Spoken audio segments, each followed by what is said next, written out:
Ayan guys, nagsisimula na ang pila dahil ngayong gabi ay napakalaki ng panalo ng loto.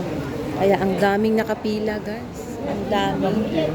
Kahit matatanda guys, bumibili ng ticket. Sino ba naman gustong maging milyonaryo? Sino ba namang hindi mapabili ng ticket guys? Ang laki-laki.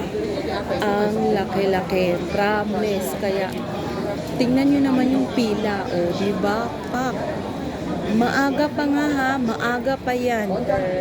Aga-aga pa, grabe. Ang dami na namin nakapila. Dahil marami, pipila rin tayo. Tumakas tayo guys, para bumili lang din tayo. Kung baka sakali, malay natin, diba? Suswertihin tayo, diba? O, sa isang iglap lang, magiging milyonarya na tayo. May isa pa na bumili na hindi niya alam.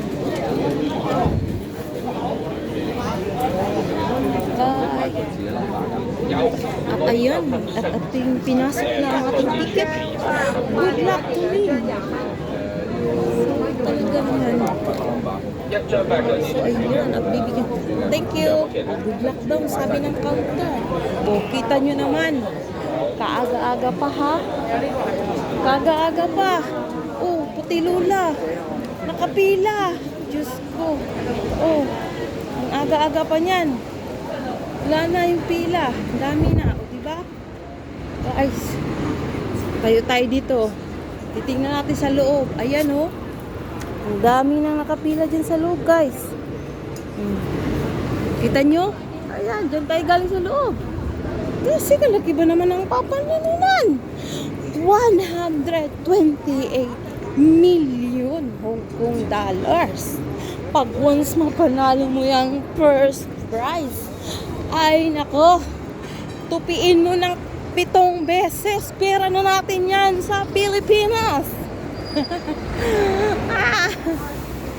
Kaya isang idap lang, magiging milyonaryo ka na. Why not, diba guys? Na mag-try tayo ng ating luck, charot.